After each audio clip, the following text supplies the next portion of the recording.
오늘 우리에게 주신 하나님의 말씀은 요한계시록 13장 1절에서 10절 말씀입니다.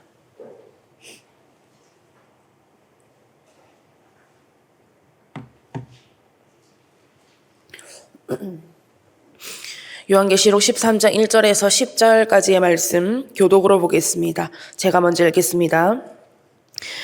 내가 보니 바다에서 한 짐승이 나오는데 뿔이 10이요 머리가 7이라. 그 뿔에는 10 왕관이 있고 그 머리들에는 신성 모독하는 이름들이 있더라.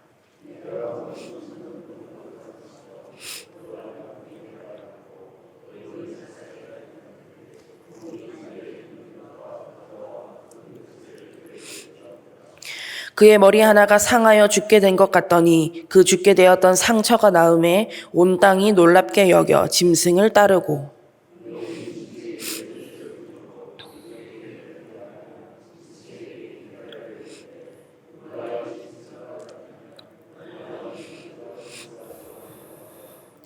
또 짐승이 과장되고 신성 모독을 말하는 입을 받고 또 42달 동안 일할 권세를 받으니라.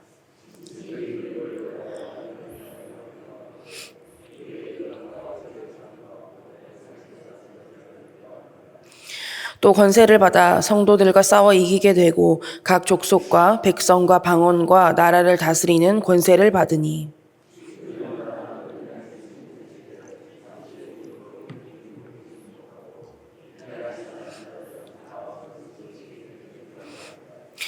누구든지 귀가 있거든 들을지어다.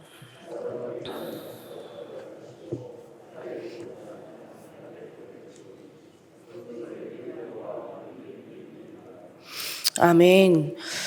할렐루야. 오늘도 하나님의 말씀을 통해 풍성한 은혜 누리시기를 축복합니다. 요한계시록은 계속해서 재림 전에 교회와 성도들이 극심한 고난과 핍박을 겪게 될 것이라고 말씀하고 있습니다. 그리고 오늘 본문은 그 고난과 핍박을 주게 될 존재 중에 하나인 바다에서 나오는 짐승에 대해서 이야기를 하고 있습니다. 2절 말씀을 보니까요, 그 짐승이 닮은 3가지 짐승에 대한 이야기가 나오고 있는데요. 2절 말씀에 내가 본 짐승은 표범과 비슷하고 그 발은 곰의 발과 같고 그 입은 사자의 입과 같은데 용이 자기의 능력과 보좌와 큰 권세를 그에게 주었더라. 표범, 곰, 사자가 나오는데 이 동물들이 다 섞여 있습니다. 그런데 이 표범과 곰과 사자라고 하면 다니엘서 7장에도 비슷한 말씀이 나옵니다. 다니엘서 7장에 보면요, 다니엘이 환상을 보는데 거기에는 사자와 곰과 표범이 동일하게 나오고 가장 마지막에는 새로 된 이빨을 가진 무섭고 강한 짐승이 등장을 합니다. 그래서 여기 나오는 짐승들은요, 크게 4제국을 의미합니다. 바벨론과 메데바사와 그리고 헬라와 마지막은 가장 무섭고 강한 로마입니다. 그렇듯이 비슷한 맥락으로 오늘 본문 말씀에 나오는 이 짐승들도요, 재림 전에 교회와 성도들에게 고난과 핍박을 주는 악한 세상의 권세를 의미한다는 것입니다. 그리고 쭉 말씀을 보면 이 짐승의 특징이 몇 가지 나오죠. 권세가 있고요, 기적을 행하기도 하고 하나님을 비방하고 하늘에 사는 자들을 비방합니다. 교회와 성도들과 싸워 이기기까지 합니다. 그러면 이런 재림전의 상황에 2 분류의 사람이 있을 겁니다. 땅에 속한 자들과 하늘에 속한 자들입니다. 먼저 땅에 속한 사람들을 살펴볼까요? 8절 말씀입니다.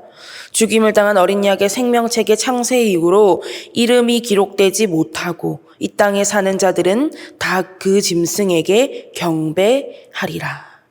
생명책에 기록되지 못하고 이 땅에 사는 자들은 다 그 짐승에게 경배하리라. 땅에 속한 사람은요, 짐승의 말에 경배합니다. 짐승이 보여주는 기적을 경배합니다. 이 말이 무슨 말입니까? 이 말은 누구의 말을 따르지 않는다는 거예요? 하나님의 말씀을 따르지 않는다는 것입니다. 하나님의 뜻과 다르게 산다는 거예요. 하나님의 뜻을 거스르고 거부한다는 것입니다. 그러면 왜 땅에 속한 자들은 하나님의 말씀을 따르지 않는 걸까요? 왜 하나님의 말씀을 거절하고 하나님의 뜻을 거스르고 세상의 권세, 악의 권세를 따르는 걸까요? 무엇이 진짜인지 모르기 때문입니다. 무엇이 진짜 영원인지 모르기 때문이에요. 악의 권세에 눈과 귀와 마음을 빼앗겨서 하나님을 거절하는 것입니다. 오늘 본문 3절과 4절 말씀을 보시면 그의 머리 하나가 상하여 죽게 된 것 같더니 그 죽게 되었던 상처가 다 나음에 온 땅이 놀랍게 여겨 짐승을 따르고 용이 짐승의 권세를 주므로 용에게 경배하여 짐승에게 경배하여 이르되 누가 이 짐승과 같으냐 누가 능히 이와 더불어 싸우리요. 세상의 권세를 따르고 세상의 권세를 경배하고 세상의 권세를 최고의 권세라고 믿는 것, 이것이 땅에 속한 사람들의 특징입니다. 더 나아가서 계시록 말씀을 계속 보다 보면요, 세상의 권세에 대해서 이야기할 때 어떠한 날짜가 등장하고 있다는 것을 여러분들 발견할 수 있어야 합니다. 오늘도 보니까 날짜가 나오죠. 5절 말씀에 또 짐승이 과장되고 신성 모독을 말하는 입을 받고 또 42달 동안 일할 권세를 받으니라. 이 말은요, 진짜 정확하게 42달이다라는 것보다는 하나님의 권세 아래에서 한시적이고 일시적인 유한한 권세를 가진 것이라는 겁니다. 다시 말씀드리면 아무리 대단하고 아무리 강하고 아무리 영원할 것 같은 세상의 권력도 모두 다 어디 아래에 있다는 거예요? 하나님의 주권 아래에 있다는 것입니다.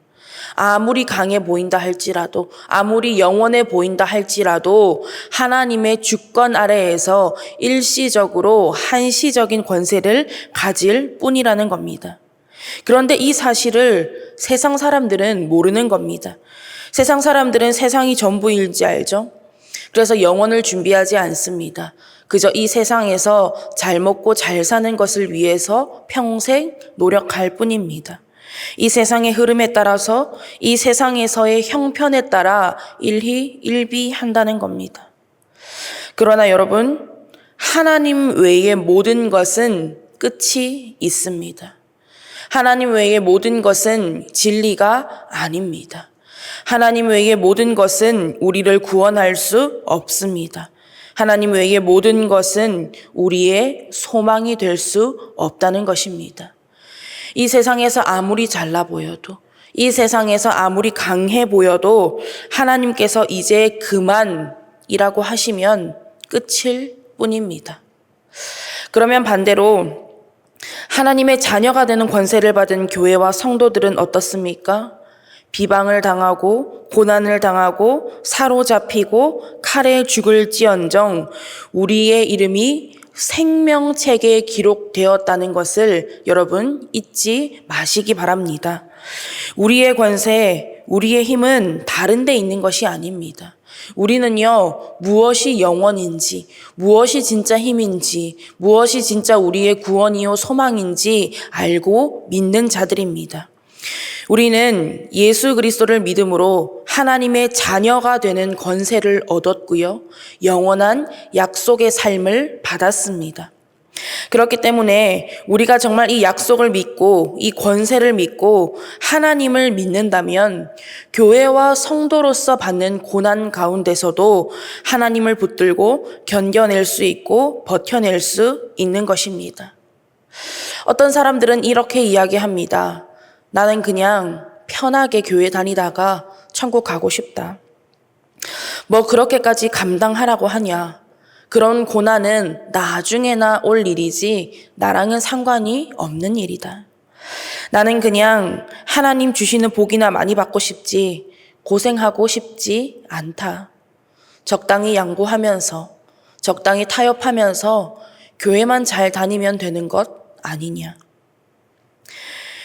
여러분, 교회와 성도는요, 온실 속 화초가 아닙니다.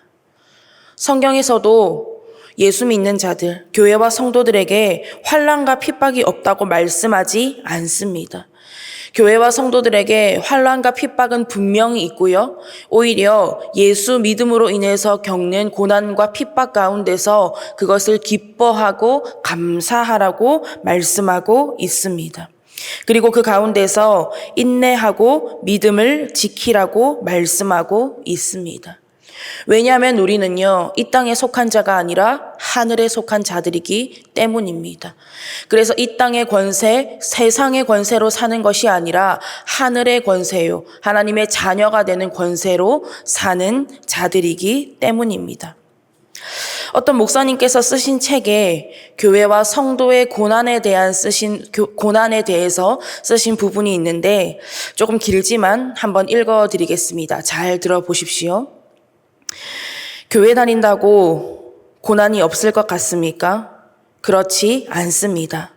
다른 종교는 고난을 피하는 방법을 가르치지만 기독교는 고난을 감당하라고 가르칩니다. 예수님이 고난 가운데로 뛰어들었기 때문에 우리에게 고난의 의미를 해석해 주셨기 때문에 오히려 고난을 감당하라고 합니다. 예수를 믿는다고 고난이 면제되는 것이 아닙니다. 고난은 계속될 것입니다. 더 큰 고난이 올 수도 있습니다. 그러나 중요한 것은 그 고난을 능히 감당할 수 있는 능력을 주님이 주십니다. 그게 신앙의 힘입니다. 어떤 고난도 두려워하지 않는 담대함과 놀라운 능력을 우리에게 부어 주십니다. 그게 살아계신 하나님의 증거가 됩니다. 그래서 저 정도의 고난이면 넘어져야 하는데, 저 정도면 코를 땅에 박고 일어나지 못해야 하는데 다시 일어납니다. 하늘에 속한 자로 살아간다는 것은요, 하나님의 능력으로 살아간다는 것입니다. 하늘에 속한 자로 살아간다는 것은 이 땅에 매여 살지 않는다는 것입니다. 하늘에 속한 자로 살아간다는 것은 저 하늘에 소망을 두면서 살아간다는 것입니다. 물론 왜 힘들지 않겠습니까? 왜 어렵지 않겠습니까? 왜 눈물 나지 않겠습니까? 그러나 우리가 교회로 성도로 살아가면서 겪는 고난과 어려움은 피할 수 없지만 그 가운데 임마누엘, 우리와 함께 하시는 주님께서 끝까지 우리를 붙들어 주신다는 것입니다. 나중에 우리가 주님 앞에 섰을 때에 이 땅에서 교회와 성도로 믿음을 지키며 살아가기 위해 묻었던 먼지들을 우리 주님께서 털어 주실 것이고, 피와 눈물과 땀을 주님께서 닦아 주실 것이고, 상처를 싸매어 주실 것을 믿으시기 바랍니다. 그래서 이 땅이 전부가 아님을 믿으면서 우리의 참 구원이시요 소망이시요 영원 되시는 주님만 붙들고 살아가는 우리 모두가 되기를 원합니다. 그래서 주님 다시 오실 때까지 견뎌내고 버텨내고 믿음을 지킬 수 있는 저와 여러분 밀양선결교회 모든 성도님들 될 수 있기를 간절히 바라고 원합니다. 기도하겠습니다.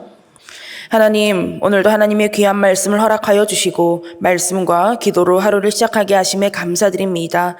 이 세상의 수많은 권세들이 영원할 것 같이 자기의 이름을 자랑해도 하나님의 주권 아래 유한한 존재일 뿐임을 기억합니다. 그렇기에 우리의 영원한 소망 되시는 주님만을 믿고 의지하기를 원합니다.